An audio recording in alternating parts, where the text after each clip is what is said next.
Imaginez qu'il y a quelques années, je me suis retrouvé dans une église à écouter une fois de plus ces paroles bien connues. Si vous aviez la foi comme un grain de moutarde, vous pourriez déplacer des montagnes. J'étais frustré, car cela faisait des années que j'essayais vraiment de croire, sans que la moindre montagne ne bouge. Puis j'ai découvert les réflexions d'Eckhart Tolle et réalisé que nous avions peut-être complètement mal compris la déclaration de Jésus. Cette nouvelle perspective a transformé ma compréhension de la foi et m'a conduit à une vérité qui existait déjà en moi. Imaginez un lac profond et silencieux. À sa surface, il y a des vaguelettes, de l'agitation et du mouvement. Cela reflète nos pensées fébriles, nos émotions et notre esprit suractif. Mais dans les profondeurs du lac, tout est parfaitement calme. C'est là, à l'abri de ce qui se passe en surface, que, selon Tolle, se trouve notre conscience véritable. Il devient alors évident que lorsque Jésus parle de foi, il ne fait pas allusion à une adhésion obstinée à certaines idées. Il pointe plutôt vers cette profondeur intérieure où la séparation perçue entre nous et le divin s'efface. Pourquoi cette dimension est-elle si cruciale? Parce qu'en cet espace de paix, un phénomène nouveau se produit. On se sent relié à quelque chose de plus vaste que notre ego limité. Pour le vivre, on peut faire un simple exercice. On ferme les yeux un instant, on se concentre sur sa respiration et on observe ses pensées sans s'y identifier. On se rend compte qu'il existe en nous une perception qui enregistre toutes ces pensées sans être elle-même une pensée. Certaines traditions l'appellent l'âme, d'autres y voient le divin en nous. Jésus la nommait le « Père en moi ». C'est là qu'apparaît une vérité surprenante. La foi ne consiste pas à accepter des dogmes précis. Elle est plutôt l'éveil à cette présence divine en nous. Lorsque Jésus disait « Ta foi t'a sauvé », il faisait référence, selon Tolle, à des personnes qui, dans leur moment de détresse, laissaient tomber toute résistance et plongeaient dans cette conscience profonde où la guérison et l'union deviennent tangibles. Il y a seulement quelques semaines, une amie m'a confié avoir lutté des années contre l'angoisse. Dans une période particulièrement sombre, elle a cessé tout combat intérieur. À cet instant de reddition totale, elle a découvert en elle quelque chose d'inébranlable, ce silence qui demeure en paix, même dans la peur la plus intense.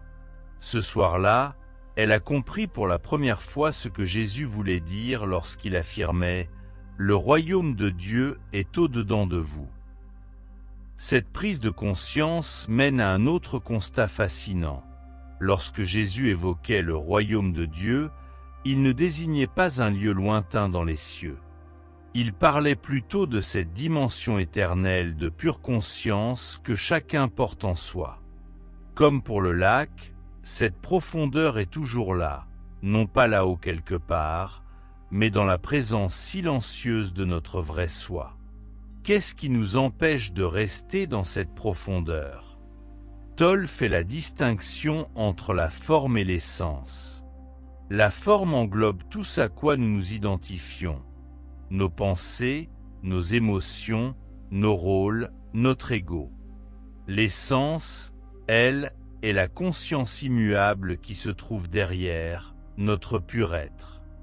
Tant que nous prenons la forme pour notre véritable identité, nous passons à côté de la profondeur de l'essence.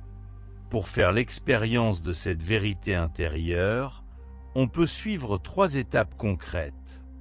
Premièrement, lorsqu'on prie ou médite, on arrête de parler et on écoute le silence. On y découvre une présence vivante, au-delà de tous les mots. Deuxièmement, on regarde ses pensées comme des vagues à la surface de l'eau, et on comprend qu'on n'est pas ces vagues, mais la profondeur en dessous. Cette prise de conscience est le début de la véritable foi. Troisièmement, quand des inquiétudes ou des peurs surviennent, on se demande qui remarque cette peur. Il y a en nous un observateur qui n'est pas ces sentiments surgissants, c'est notre nature divine. Cela peut sembler paradoxal, mais plus on se connecte à cette profondeur, moins on a besoin de miracles, car elle est en elle-même le plus grand miracle. La montagne n'a peut-être pas besoin de disparaître. C'est plutôt la peur qu'on en avait qui s'évanouit. C'est précisément ce que Jésus voulait montrer, d'après Tolle. Le divin n'est pas une force éloignée qu'il faudrait invoquer par un effort acharné de croyance, c'est notre nature la plus intime. Il attend, comme les couches profondes du lac, que nous y retournions. Au moment où j'ai saisi cela, tout a radicalement changé. La foi est passée d'une pratique exigeante à un état spontané d'être. Le royaume des cieux a cessé d'être un lieu lointain et est devenu une réalité intérieure bien palpable. Et la figure de Jésus m'est apparue non plus comme un sauveur distant, mais plutôt comme un enseignant sage nous guidant vers notre propre centre. Cette compréhension n'est pas une nouvelle construction intellectuelle, mais un éveil à quelque chose qui a toujours été là. Comme Eckhart Tolle le souligne, Jésus ne visait pas à créer une religion de plus. Il voulait plutôt nous ouvrir à une relation directe, vivante avec ce divin présent en chacun de nous. Si ces propos te touchent, tu peux réfléchir à la différence entre la foi conventionnelle et cette présence vivante. Partage ta vision ou tes expériences avec d'autres pour apprendre ensemble et approfondir la compréhension. Quiconque souhaite plonger davantage dans de telles découvertes spirituelles trouvera de nombreuses voies permettant de découvrir une spiritualité authentique, au-delà des dogmes religieux. Reste vigilant, reste ouvert, et ressens comment l'espace silencieux de la conscience s'élargit en toi.